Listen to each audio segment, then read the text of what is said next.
Guys, welcome back to our channel learn with Payal. तो guys, आज की जो वीडियो रहेगी वो हमारी किस टॉपिक पे रहेगी आपको पता ही है। आज हम देखेंगे मई 22 के जो अभी एग्जाम हुए हैं। ठीक है, मई 22 में जो एग्जाम हुए हैं उनमें हमारा पेपर 60 इकोनॉमिक लॉ, जो इकोनॉमिक लॉ का पेपर था उसका एमसीक्यू पार्ट के हम आंसर्स देखेंगे। मैं आपको यहाँ आंसर्स बताऊंगी, साथ साथ रीजन भी बताऊंगी। मैंने यहाँ पर साइड में स्क्रीनशॉट अटैच किए हुए हैं, जो भी स्टडी मटेरियल से आपका पार्ट कवर हो रहा है वो सारे स्क्रीनशॉट मैंने यहाँ अटैच किए हुए हैं, तो इससे आपको समझना भी इजी रहेगा। लेकिन गाइस, इस वीडियो को स्टार्ट करने से पहले मैं एक डिस्क्लेमर देना चाहूंगी।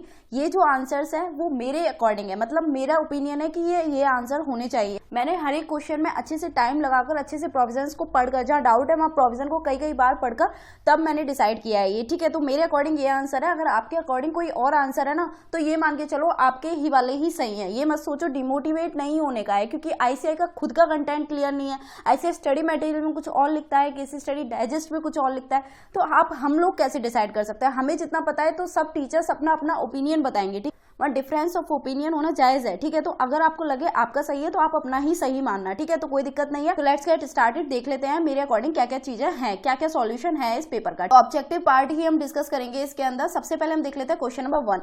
तो यहाँ सबसे पहला क्वेश्चन है यहाँ पर, can Lakshmi use her international credit card ICC for increasing expenditure in Germany. सबसे पहले तो आपको क्लिक हो गया होगा, ये जो टॉपिक है हमारा फेमा के अंदर से आया है। ये क्वेश्चन जो आया फेमा के अंदर से आया। यहाँ पर आपसे क्या पूछा गया, अगर आप अब्रॉड विजिट करने गए और वहां पे आपने कोई खर्चा करा है, ठीक है, तो क्या उसके लिए आरबीआई की अप्रूवल लेनी पड़ेगी? तो मैं आपको बताना चाहूंगी, अगर कोई खर्चा आपने आईसीसी के थ्रू करा है, इंटरनेशनल क्रेडिट कार्ड के थ्रू करा है, तो वहां आप शेड्यूल 3 के अकॉर्डिंग जो अप्रूवल क्राइटेरिया था ना, वो आपको मिल जाएगा। साथ साथ मैं स्क्रीनशॉट जो अटैच किया है स्टडी मटेरियल में वो भी आपको दिखा देती हूँ, जिससे कि आपको क्लियर हो जाए कि हाँ यही आंसर होना चाहिए। तो यहाँ पर page number 22 of the FEMA chapter के अंदर आप देखोगे, exemption for payment by international credit card यानी कि ICC while on visit abroad. If a person is on visit abroad, बाहर जाता है, he can incur expenditure stated in schedule 3 if it incurs it through the international credit card. अगर ICC के through अगर खर्चा करता है तो शेड्यूल 3 के हिसाब से कर सकता है।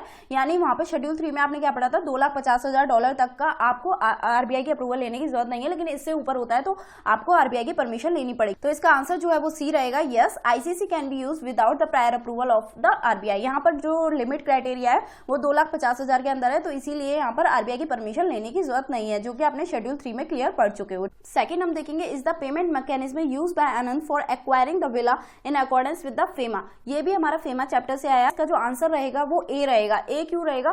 क्योंकि इसने जो खर्चा किया है वो हमारा ट्रैवलर्स चेक के थ्रू करा है, तो इसीलिए ये in accordance with the FEMA नहीं है। आपने फेमा में क्या पढ़ा था, पेज नंबर 25 पर है। अगर आपको स्टडी मटेरियल रेफर करना है तो ये पेज नंबर 25 पर है। ठीक है, तो आपने फेमा में क्या पढ़ा, no payment for any transfer of immovable property shall be made either by travellers cheque और बाय फॉरेन करेंसी नोट्स। ठीक है, आपने पढ़ा था कि ट्रैवलर चेक के थ्रू पेमेंट नहीं करनी है, और यहाँ पर इन्होंने ट्रैवलर चेक के थ्रू पेमेंट करी है, तो इसीलिए ये फेमा के अकॉर्डेंस नहीं है। तो आंसर क्या रहेगा, ए रहेगा। No consideration for acquiring immovable property should not be in the form of traveller cheque. Okay, clear है? ये इसका आंसर जो रहेगा आपका ए रहेगा। ठीक है, थर्ड देख लीजिए, assuming Anand makes a representation on receipt of the notice under the section 13 का 2, what is the maximum period available to the SBI for responding to such representation from the Anand. ये जो टॉपिक है, ये जो क्वेश्चन है वो आपका किस टॉपिक से उठकर आया है? ये आपका सरफेसी एक्ट से उठकर आया है, जो कि हमारा चैप्टर 7 है। सरफेसी में आपने पेज नंबर 31 पे क्या पढ़ा था? आपने पढ़ा था कि अगर कोई रिप्रेजेंटेशन देता है बोरोवर, मतलब क्या है, आपने देखा था अगर कोई बोरोवर्स रिप्रेजेंटेशन देता है या फिर कोई ऑब्जेक्शन रेज करता है तो सिक्योर क्रेडिटर उसको कंसिडर करेगा सच रिप्रेजेंटेशन और objection, and if secure creditor comes to the conclusion that representation और ऑब्जेक्शन इज नॉट एक्सेप्टेबल, मतलब सिक्योर क्रेडिटर को लगता है कि जो इसने रिप्रेजेंटेशन दी है वो एक्सेप्टेबल नहीं है, उस केस में इसको कम्युनिकेट करना पड़ेगा within 15 days of receipt of such representation और objection the reason for non acceptance of the representation और ऑब्जेक्शन टू द बोरोवर।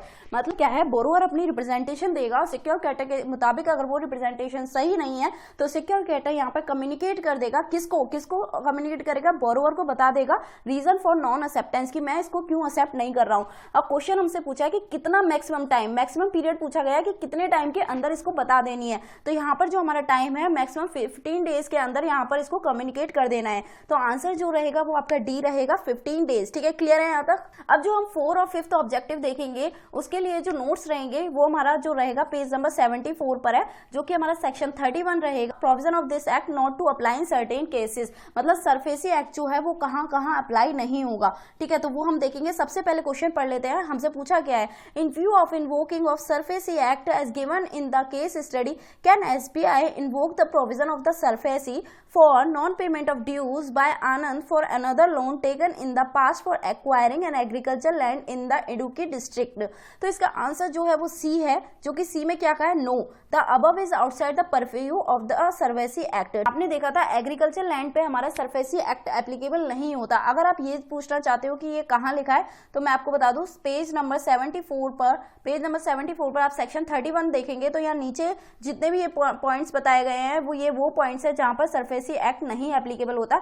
जिसमें आपने लास्ट से सेकंड वाला देखोगे, any security interest created in agriculture land भी दिया हुआ है, मतलब यहाँ पर भी सरफेसी एक्ट एप्लीकेबल नहीं होगा। तो इसका आंसर सी हो जाएगा, no the above is outside the purview of the SARFAESI act 2002। 5th देख लेते हैं। 5th में क्या पूछा है, in the given cases what would be the minimum amount of outstanding dues including interest that would entitle for the bank to issue notice under the SARFAESI act. मतलब इसमें minimum amount of outstanding dues पूछा है। इसके ऊपर काफी messages मिले हैं कि मैम 20% है या 25% है, हमें क्लियर कर दो। तो मैंने आपको एग्जाम डेज में भी टेलीग्राम ग्रुप में क्लियर कराया, और जिन्होंने मुझसे यूट्यूब कमेंट सेक्शन में पूछा मैंने वहां पर भी क्लियर करा था कि 25% रखना है या फिर 20% आपको लेना है। ठीक है, तो आपको मैंने क्या बताया था कि बेयर एक्ट और केस स्टडी डाइजेस्ट में आप केस स्टडी डाइजेस्ट के क्वेश्चन देखोगे ना तो वहां पर जो आईसीआई ने लिया है वो 20% लिया है, जबकि स्टडी मटेरियल जिसमें से मैंने आपको पढ़ाया है, देखो यहाँ पे स्टडी मटेरियल में लिखा है क्लियर 25%। ठीक है, तो स्टडी मटेरियल में 25% लिया गया है। लेकिन अगर आप बात करो कि आपको एग्जाम में क्या यूज करना था, तो मैंने आपको बताया है, ये चीज ऑलरेडी क्लैरिफाई किया था मैंने टेलीग्राम ग्रुप में कि आपको जो है वो 20% लेना है। रीजन बिहाइंड दिस इज की क्वेश्चन पेपर भी एक आया था, उसमें भी एक क्वेश्चन ऐसे आ चुका है, ओल्ड पेपर जो आया था। ठीक है, तो वहां पर भी 20% लिया था। ठीक है, तो कुल मिलाकर हम ये मानेंगे कि स्टडी मटेरियल में करेक्शन नहीं हुआ है, 25% ही चलता आ रहा है। तो इसीलिए क्या है, हमारा जो मोस्ट ऑफ द केसेस में जो है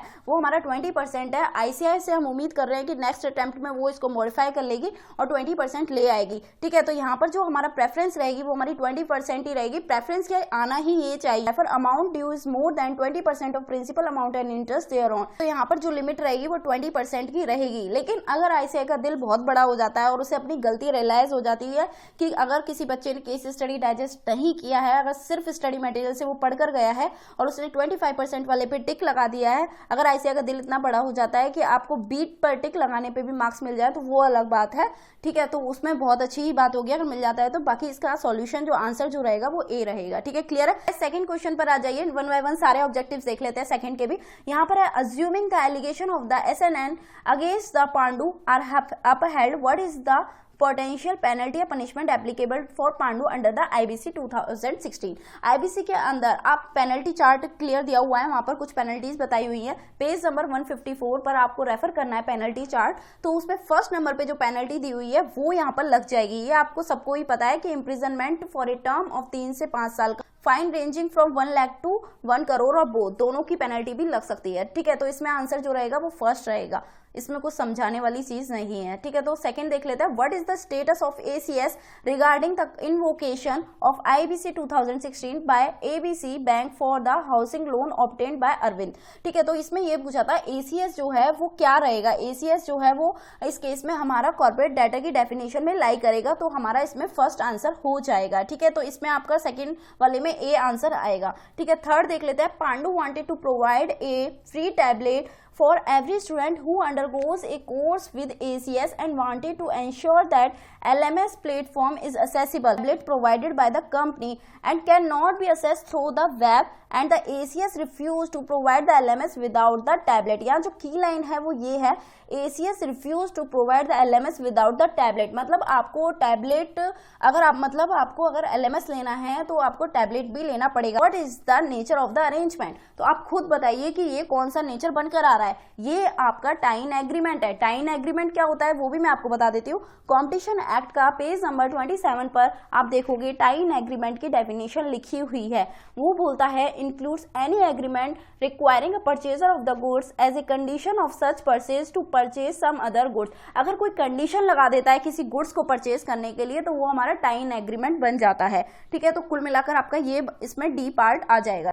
फोर्थ पर आ जाइए, विच of the following is not one of the advantage of the perfect competition, ठीक है। ये कॉम्पिटिशन चैप्टर में मैंने पढ़ाते टाइम आपको ये तीनों पॉइंट समझाए थे कि एडवांटेज ऑफ परफेक्ट कॉम्पिटिशन क्या क्या होते हैं, ठीक है। ये आप पर मैंने ये भी बोला था इस पर क्वेश्चन बनकर आ सकता है, आपको पढ़ाते टाइम मैंने क्लियर बोला था कि इस पर क्वेश्चन बन के आ सकता है। परफेक्ट कॉम्पिटिशन से क्या क्या एडवांटेज होंगे तो वो आपको कैसे याद रखना है, ठीक है। तो आपको यहाँ पर जो पॉइंट्स दिए हुए हैं उसमें तीनों पॉइंट्स आपके ये कवर हो जाएंगे। जो एक पॉइंट्स नहीं है यहाँ पर जो पूछा है वो पूछा नॉट एन एडवांटेज, तो नॉट एन एडवांटेज में आपका ये आएगा। आप पूछोगे कैसे ये आएगा, देखो डायनेमिक एफिशिएंसी वाला जो इनोवेटिव प्रैक्टिसेस है वो ये हो गया, ठीक है। मैंने यहाँ एरो क्लियर बना दिया है, अगर आपको क्लियर नहीं है तो यहाँ से देख सकते हो। ये कॉस्ट ऑफ प्रोडक्शन वाला पॉइंट आपका यहाँ पे ये क्लियर हो गया है। एंड एलोकेटिव एफिशिएंसी वाला जो पॉइंट था जिसमें इफेक्टिव एलोकेशन ऑफ रिसोर्सेज का पॉइंट है वो हमारा ये हो गया है। मतलब providing greater choice to the seller to decide the buyer is not the advantage of the perfect competition, ठीक है। तो answer will be the B. Okay, now हम फिफ्थ पार्ट देख लेते हैं जो कि कहता है can the price of 700 and 400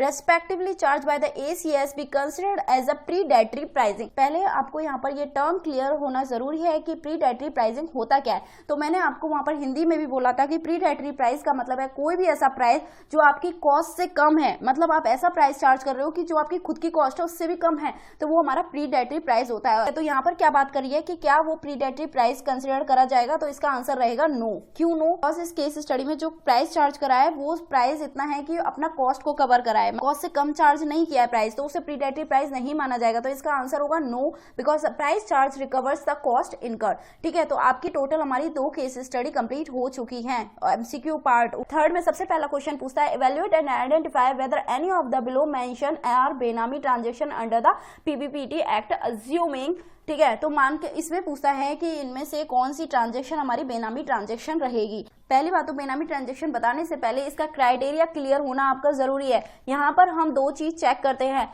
कि किसके नाम से प्रॉपर्टी ली गई है और किसने पैसा दिया है, ठीक है। ये 2 चीज चेक करा जाता है कि पैसा किसने दिया और किसके नाम पर आया है, ठीक है। तो ये 2 चीज चेक करोगे आप। यहाँ पर देखोगे पहला पॉइंट पढ़ो, खुद बताना। यहाँ पर फर्स्ट पार्ट पढ़ो, यहाँ पर क्या कहता है purchase of the property bye Rekha worth 80 lakh bye paying 70 lakh तो इन्होंने बैंक ट्रांसफर दे दिया है एंड 10 लाख दिया इन कैश में। तो यहाँ पर ये बताओ, और रजिस्ट्रेशन जो हुआ है वो 70 लाख का हुआ है। तो आप एक बात बताओ, यहाँ पर कोई बेनामी ट्रांजेक्शन वाली बात हुई है? नहीं हुई। तो ये हमारा क्या बेनामी ट्रांजेक्शन नहीं होगा। सेकंड पे आ जाइए, purchase of the property bye shops holding it in the fiduciary capacity. आपको मैंने यहाँ गाइस क्लियर एक्सेप्शन में बताया था, फिड्यूशियरी कैपेसिटी में लिया जाता है तो वो हमारा बेनामी ट्रांजेक्शन नहीं होता है अगर आपको उसका कंसिडरेशन क्लियर पता हुआ है। कंसिडरेशन पेड जो है आउट ऑफ नोन सोर्स होना चाहिए, ठीक है। तो फिड्यूशियरी कैपेसिटी वाले केस में आप उसे बेनामी ट्रांजेक्शन नहीं मानेंगे, ठीक है। तो आपका ये वाला भी बेनामी ट्रांजेक्शन नहीं होगा। फिर इसके बाद है purchase of the property by Shashwat in his name, अपने नाम पे लिया है by using money of his friend,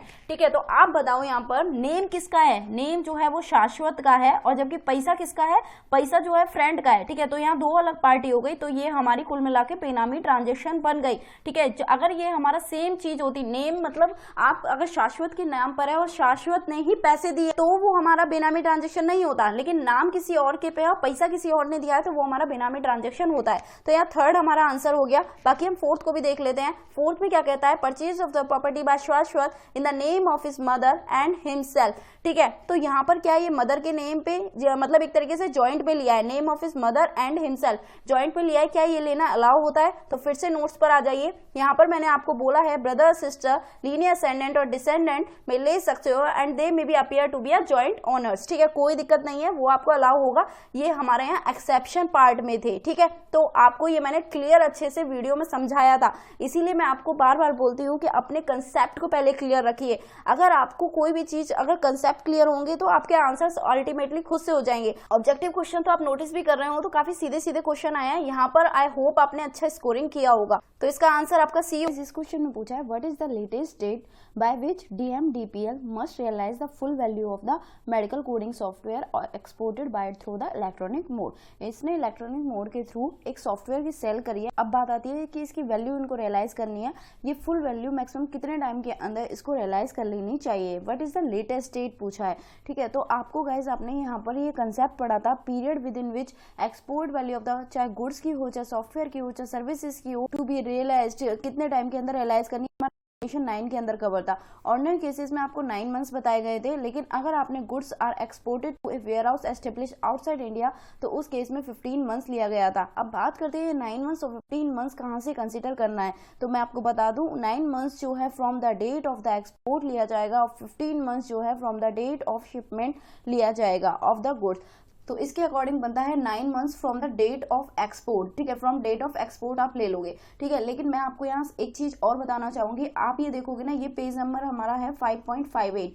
ठीक है, इसी के साथ साथ एक हमारा नेक्स्ट पेज पे पेज नंबर 5.59 पर आप एक चीज देखोगे कि एक्सप्लेनेशन दी हुई है, for the purpose of this regulation date of export in relation to the export of software. अगर आप सॉफ्टवेयर का एक्सपोर्ट कर रहे हो तो वहां जो हमारा डेट ऑफ एक्सपोर्ट है वो कौन सी डेट ली जाएगी, वो ली जाएगी shall be deemed to be the date of invoice. ठीक है, उस केस में आप डेट ऑफ इनवॉइस को ही डेट ऑफ एक्सपोर्ट लोगे। ठीक है, तो यहाँ पर क्या आएगी हमारी date of export, date of invoice आएगा, और सॉफ्टवेयर के केस में डेट ऑफ इनवॉइस ही हमारा डेट ऑफ एक्सपोर्ट होता है। ठीक है, ये क्लियर है।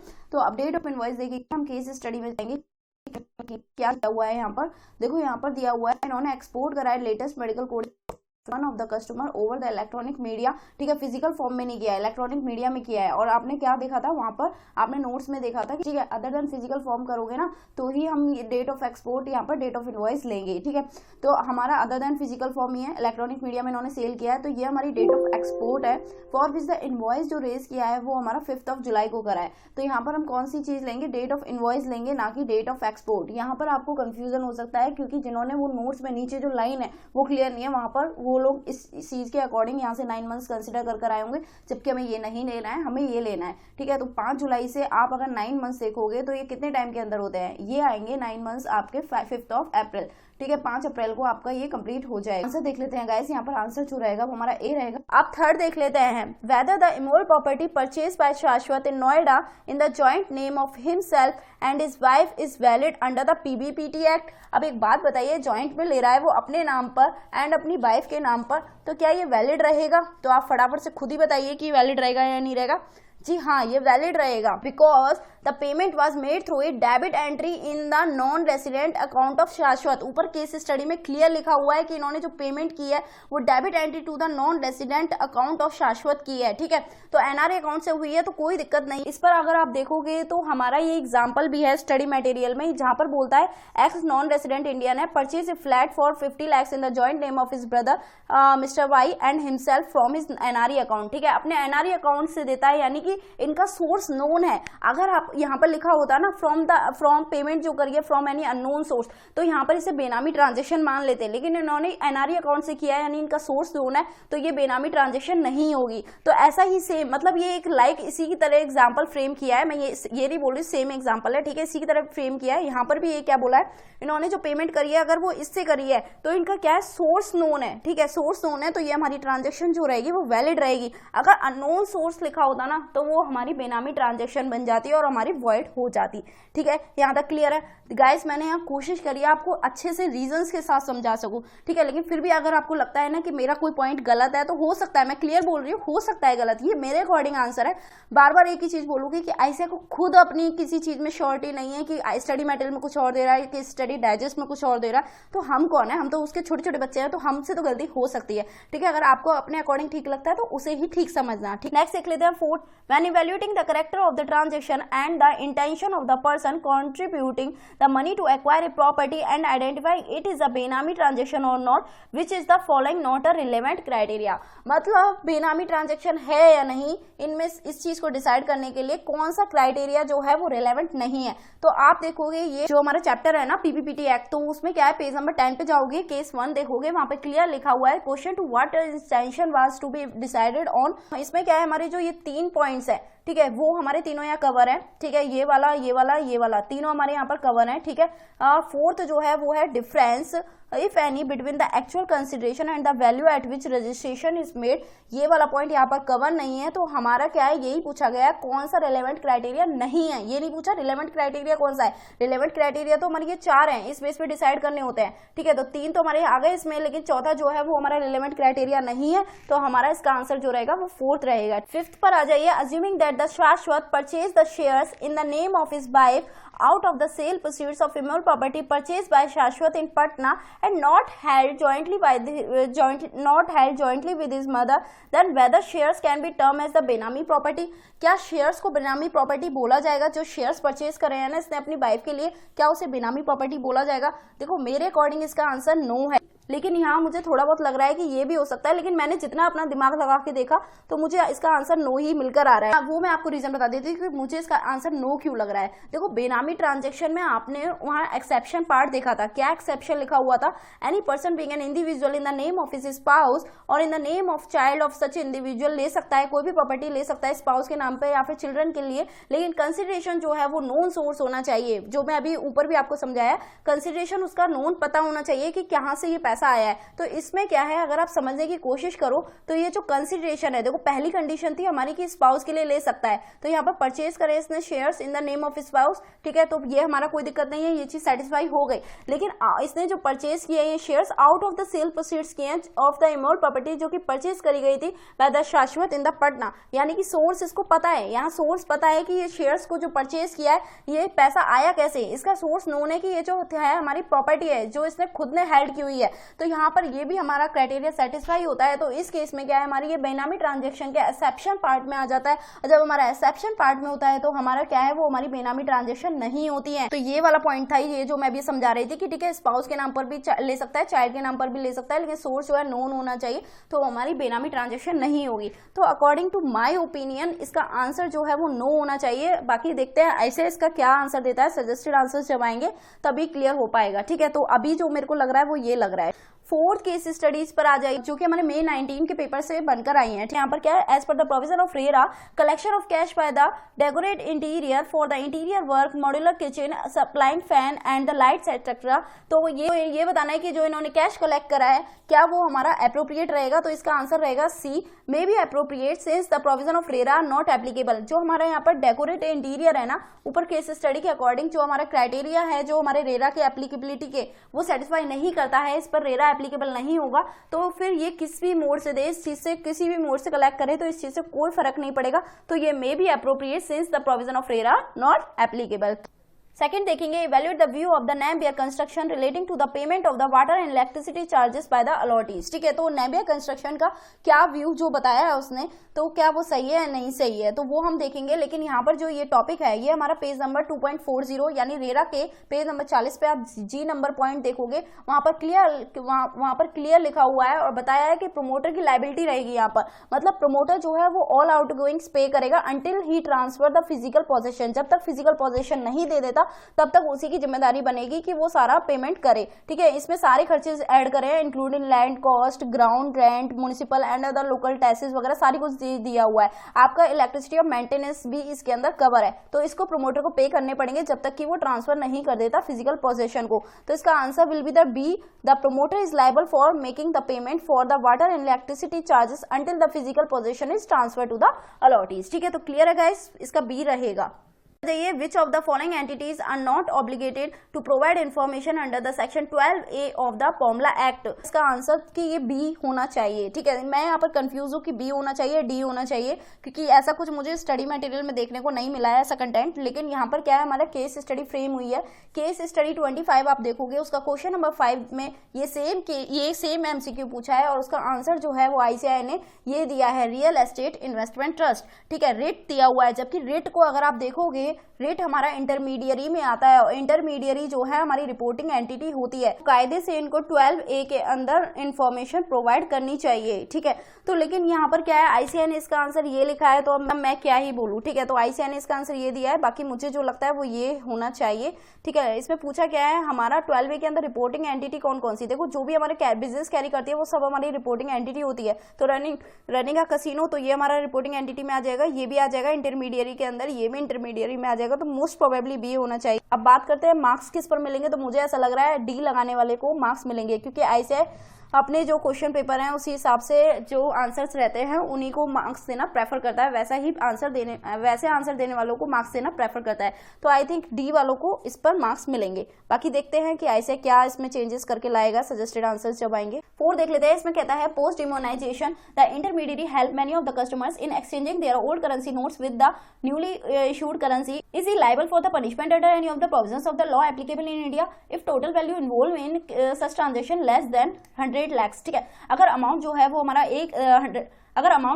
100 लाख से कम है, तो उस केस में अगर इसमें ओल्ड करेंसी को न्यू करेंसी में कन्वर्ट कराने में अगर कोई इंटरमीडिएट हेल्प करती है डिमोनाइजेशन के बाद, तो उस केस में क्या पेनल्टी लगेगी, जी हाँ लगेगी। अकॉर्डिंग टू मी जो इसका आंसर रहेगा वो ए रहेगा, liable for the commission of offences under the IPC, मतलब इंडियन पेनल कोड के हिसाब से भी पेनल्टी लगनी चाहिए इस केस में, और पॉमला के हिसाब से भी लगनी चाहिए। 5th देख लीजिए, इसमें कहता है Amaya brought gold jewellery worth 15 lakh की from the Belgium through the green channel, is the offence under the PMLA act. देखो ये ऑफेंस तो है, ठीक है, ये हमारी ऑफेंस है, ये क्लियर है, क्योंकि ग्रीन चैनल के थ्रू ये ज्वेलरी को मंगा रही है, तो ये ऑफेंस हुई है। लेकिन इसका आंसर जो रहेगा वो बी रहेगा। कहता है no while it is an offence होने के बावजूद it is not actionable under the PMLA, ठीक है, ये पॉमला के अंदर एक्शनेबल नहीं होगा। इसका आंसर जो बोला है वो ICAI के अकॉर्डिंग ये आंसर है, क्योंकि जो हमारा पेपर में ये पहले आ चुका है May 19 के में, तो वहां पे इन्होंने जो आंसर लिखा है वो बी लिखा है। लास्ट केस स्टडी फटाफट से देख लेते हैं 5th में क्या क्या चीज पूछी हुई है। 5th में पूछा है आपसे, पहला क्वेश्चन है as per the provision of RERA which of the following is not treated as the part of common area. अब ये कहां पर है, कॉमन एरिया की डेफिनेशन दी हुई है पेज नंबर 20 पे, रेरा चैप्टर के अंदर आप पेज नंबर 20 देखोगे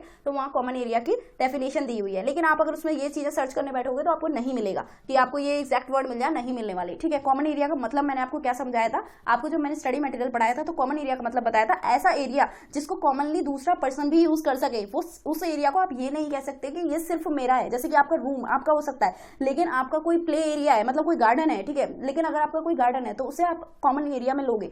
तो यहाँ पर हमारी कुछ ऑप्शंस है, तो उसमें आपको बताना है कौन से कॉमन एरिया नहीं होंगे। देखो किड्स प्ले एरिया, ये क्लियर लिखा हुआ है किड्स प्ले एरिया, यहाँ खेलने का काफी सारे बच्चे आपस में मिलकर खेलते हैं, तो ये हमारा कॉमन एरिया नाम से पता चलता है। Duct attach to the units, ठीक है, किसी चीज से अटैच है वो कॉमनली यूज होना है। Balcony attach to the living room, ये भी हमारा कॉमनली यूज होना है। ये जो अलग से दिख रहा है area covered by internal walls, ठीक है, इंटरनल वॉल से कोई एरिया कवर होता है तो वो हमारा क्लियर आपको पता है कि ये हमारा कॉमन एरिया में नहीं आता है, ठीक है। तो हमारा इसका आंसर जो रहेगा वो डी रहेगा। तो सेकंड पार्ट देख लेते हैं, इसमें पूछता है on completion of the project and after receipt of the occupancy certificate can an allottee take position of the flat. मतलब आपको प्रोजेक्ट कंप्लीट हो गया है, ऑक्यूपेंसी सर्टिफिकेट मिल गया है, अब अलॉटी इसका पोजीशन कब ले सकता है। अगर आप मेरे से पूछो ये कहां पर है, तो पेज नंबर 2.50, ठीक है, रेरा में आप 50 नंबर 50 पेज नंबर 50 पे देखोगे तो आपको मिल जाएगा, वहां पर क्लियर लिखा हुआ है अलॉटी को 2 मंथ्स के अंदर फिजिकल पोजीशन ले लेना है, ठीक है। तो यहाँ पर जो आंसर आएगा वो 2 मंथ्स आएगा। नेक्स्ट देख लीजिए, under RERA when all the document in connection with the insurance shall be handed over by the promoter to the allottees, ठीक है। सारे डॉक्यूमेंट कब हैंड ओवर करने हैं प्रमोटर को, अलॉटी को, मतलब प्रमोटर कब सारे डॉक्यूमेंट हैंड ओवर कर देगा टू द अलॉटीज को, इंश्योरेंस से रिलेटेड जितने भी डॉक्यूमेंट है, ठीक है। तो इसका आंसर जो है वो पेज नंबर 2.46 पे दिया। देखो बहुत मेहनत की है मैंने, इसको सच बता रही हूँ, मैंने बहुत मेहनत की है इसको प्रिपेयर करने में, एक एक प्रोविजन को ढूंढना और मतलब सही है या नहीं, बहुत दिमाग लगाना। इवन मैंने आज गूगल तक यूज कर लिया, जिस चीज में मुझे डाउट हो रहा है ना मैंने उस पर गूगल पे भी चेक किया है, लेकिन क्या करें कुछ चीज जो यहाँ वहां नहीं है वो ICAI के पास है, ठीक है, तो कुछ ऐसा ही मान लो, ठीक है। तो अभी मैंने अपनी तरफ से इसमें बेस्ट देने की कोशिश किया। तो इस चैनल पर अगर आप नए हैं ना तो चैनल को फटाफट सब्सक्राइब कर दीजिए, क्योंकि आगे जो है मैं इस पर और भी अच्छे अमेजिंग कंटेंट लाने वाली हूँ। केस लॉज की रिवीजन सीरीज स्टार्ट कर दिया है, रिवीजन सीरीज क्या मैं परफेक्ट तरीके से समझाने की कोशिश कर रही हूँ एक एक केस लॉज को, ठीक है, तो वो आपके लिए बहुत हेल्पफुल रहने वाली है। नोट्स आपको प्रॉपर मिलेंगे यहाँ से आप, और एक चीज आप दिमाग में रख लीजिए, इकोनॉमिक लॉज अब आगे इतना ईजी नहीं रहने वाला है जैसा हम पहले से सोचते आ रहे हैं, ठीक है। तो आपको केस लॉज भी पढ़ना जरूरी है, स्टडी मटेरियल भी पढ़ना जरूरी है, इंपॉर्टेंट पार्ट्स पे टिक लगाना भी जरूरी है, मार्किंग हाईलाइटिंग हेडिंग्स ये सब चीज आपके पास होना जरूरी है, और साथ साथ आपके पास एक प्रॉपर इंडेक्स होना भी जरूरी है, जो कि मैंने एक वीडियो डाली है वहां पर इंडेक्स भी आपको प्रॉपर बताया किस तरीके से बनाना चाहिए, ठीक है। तो ये सारी चीजें आपको इस चैनल से मिलनी है और एग्जाम डेज तक आपको काफी हेल्प मिलेगी इसमें। ओवरऑल एक ही चीज बोलूंगी, चैनल को सब्सक्राइब नहीं किया तो चैनल को सब्सक्राइब कर दो, यहाँ से कुछ लेकर ही जाओगे। तो ठीक है, तो इसका हमारा पेज नंबर 2.46 पे है, उस पे हमारा एक कमेंट दिया हुआ है। ठीक है, उसकी हमें लास्ट लाइन चेक करनी है। देखो कमेंट पार्ट मैंने वहां से स्क्रीनशॉट लेके यहाँ डाल दिया है। ठीक है, कमेंट पार्ट दिया हुआ है, लास्ट लाइन आपको क्या चेक करना है, as regards transfer of document connected with the insurance to the association of the allottees they shall be handed over as soon as such association is form. जैसे association form हो जाएगा उसके सारे documents को हम allottees को transfer कर देंगे। तो वही चीज है, on receipt of final payment नहीं आएगा, on receipt of occupancy certificate नहीं आएगा, ऑन रिसीप्ट ऑफ एनओसी पे भी नहीं आएगा, on formation of the society या फिर एसोसिएशन इज फॉर्म। इसका आंसर जो रहेगा वो हमारा डी पार्ट रहेगा। दो और रहेगा, फटाफट से देख लेते हैं। The adjudicating authority has by an order declare the moratorium period for SGL vide the moratorium order which of the following shall not be prohibited. मतलब मॉरेटोरियम पीरियड के मतलब कुल मिलाकर एक चीज पूछी है, मॉरेटोरियम पीरियड के अंदर क्या क्या चीजें प्रोहिबिटेड नहीं होती है। आपने ये तो पढ़ा था, मॉरेटोरियम पीरियड का मतलब एक काम एनवायरमेंट इंपोज हो जाता है, वहां पर हम कुछ चीजें नहीं कर पाते। लेकिन इसमें पूछा है कौन सी चीज जो है वो मॉरेटोरियम पीरियड में प्रोहिबिटेड नहीं है, मतलब इजीली कर सकते हो। तो इसका आंसर जो रहेगा वो हमारा डी रहेगा। वहां पर आपने क्लियर देखे थे 4 चीजें लिखी हुई थी जो प्रोहिबिटेड थी, और एक नीचे हेडिंग डाल के लिखा हुआ था कि सप्लाई ऑफ एसेंशियल गुड्स और सर्विसेज हमारे प्रोहिबिटेड नहीं होते हैं। पेज नंबर पूछना चाहो तो मैं बता दूं, ये आईबीसी चैप्टर से क्वेश्चन आया, आपको पेज नंबर 52 पर मिल जाएगा। तो इसका आंसर डी रहेगा। Supply of raw feed and pulse from its supplier for processing and packing will be the answer. ये हमारा प्रोहिबिटेड नहीं रहेगा, क्योंकि जो हमारे डेली के एसेंशियल गुड्स एंड सर्विसेज की सप्लाई है उसको नहीं रोकते हैं मॉरेटोरियम पीरियड में। ठीक है, तो वो हमारा जारी रहेगा। तो इसका आंसर डी रहेगा। बाकी की ये तीनों चीजें हमारी प्रोहिबिटेड रहती है during the moratorium period. Fifth देख लीजिए, the NCLT rejected the resolution plan for want of compliance with the IBC. Accordingly the proceeds from the sale of liquidation shall be distributed in the following order of priority. मतलब जो cell of liquidation से जो पैसा आता है उसको किस तरीके से डिस्ट्रीब्यूट करते हैं वो चीजें यहाँ पर बताई है। तो ये अगर आप नोट्स में पूछो तो ये हमारा आईबीसी से चैप्टर से उठकर आया, पेज नंबर 113। ठीक है, पेज नंबर 113 पर आपको ये मिल जाएगा। वहां पर एक प्रॉपर सीक्वेंस बताया। इसका आंसर को देने से पहले मैं इसको केस स्टडी रेफर कराऊंगी, क्योंकि इसमें केस स्टडी से ही आपको समझ आएगा। क्योंकि यहाँ पर D1, D2, D3 लिखा हुआ है, तो इसका क्या है ये D1, D2 तो क्या पता। तो यहाँ पर हमारे मैंने पहले सबसे पहले आपको बता दूं, मैंने यहाँ सीक्वेंस लिख लिया है। ठीक है, सीक्वेंस किस तरीके से हम पेमेंट करते हैं। तो सबसे पहले हम प्रोसेस कॉस्ट देते हैं, फिर हमारा इक्वली डिस्ट्रीब्यूट किया जाता है वर्कमैन ड्यूज और सिक्योर्ड क्रेडिटर को। ऐसे सिक्योर्ड क्रेडिटर जिन्होंने अपने राइट को रिलिंक्विश किया है, सारे सिक्योर्ड क्रेडिटर नहीं आएंगे, जो सिक्योर्ड क्रेडिटर ने अपना राइट रिलिंक्विश किया है उनको यहाँ पर प्रायोरिटी में लेते हैं। ठीक है, इन दोनों को इक्वली दे देंगे। फिर हमारा थर्ड नंबर पर वेजेस और एम्प्लॉय, मतलब जो वर्कमैन नहीं होने चाहिए अप टू द 12 मंथ्स तक का, उनको दिया जाएगा। ठीक है, फिर फोर्थ नंबर पे अनसिक्योर्ड क्रेडिटर को दिया जाता है। इन चारों को देने के बाद अब मोदी सरकार आएगी। ठीक है, फिफ्थ नंबर पे हम इक्वली डिस्ट्रीब्यूट करेंगे गवर्नमेंट को, सेंट्रल गवर्नमेंट और स्टेट गवर्नमेंट। ठीक है, लेकिन इक्वली दिया जाएगा गवर्नमेंट के साथ साथ हमारे सिक्योर क्रेडिटर जो हमारे रह गए थे ना, यहाँ तो हमने लिया था रिलिंक्विश करने वालों को। ठीक है, जो हमारे अनपेड रह गए हैं उनको यहाँ पे ले लेंगे, गवर्नमेंट के साथ इक्वली डिस्ट्रीब्यूट कर देंगे। देन रिमेनिंग डेट कोई रह गया वो दे दिया जाएगा। फिर हमारे प्रेफरेंस शेयर होल्डर उनको दिया जाएगा। लास्ट में इक्विटी शेयर होल्डर नल्ले लोग, ठीक है, इनको लास्ट में सबसे लास्ट में पैसा दिया जाता है। प्रोसीड्स ऑफ सेल जो भी आया है उसको हम लास्ट में इक्विटी शेयर होल्डर को देंगे। तो यहाँ पर देखो सबसे पहले हमारा इसके अकॉर्डिंग जो होगा वो हमारा D2 और D3 होगा। देखो ये हमारा पहले नंबर पे क्या दिया है, अनसिक्योर्ड क्रेडिटर। अनसिक्योर्ड क्रेडिटर जो है हमारा फोर्थ नंबर पे है। ठीक है, तो ये वाला तो यहाँ भी आएगा नहीं। सबसे पहले हमारा वर्कमैन ड्यूज और debt on to the secured creditor जिन्होंने अपना रिलिंक्विश किया है, तो ये हमारा सेकंड नंबर पे है। ठीक है, तो इनको सबसे पहले इक्वली बांट दिया। ठीक है, तो हमारा D2 D3 वाला सबसे पहले आंसर होना चाहिए।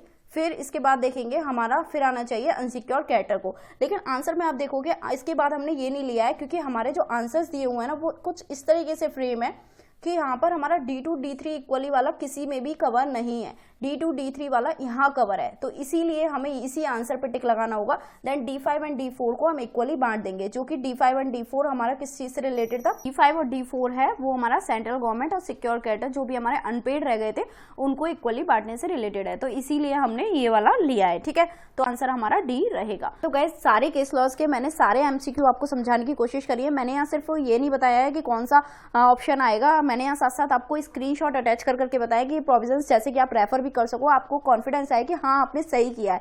ठीक है, तो आई होप आपके लिए वीडियो हेल्पफुल रही होगी। मुझे कमेंट सेक्शन में ये जरूर बताएं कि आपको कितना मार्क्स आप एक्सपेक्टेड कर रहे हैं। ठीक है, आंसर्स देखने के बाद MCQ पार्ट में एटलीस्ट कितने मार्क्स एक्सपेक्टेड कर रहे हैं ये जरूर बताएं। तो गाइस मिलते हैं नेक्स्ट वीडियो में अच्छे से टॉपिक के साथ। Till then take care, thank you.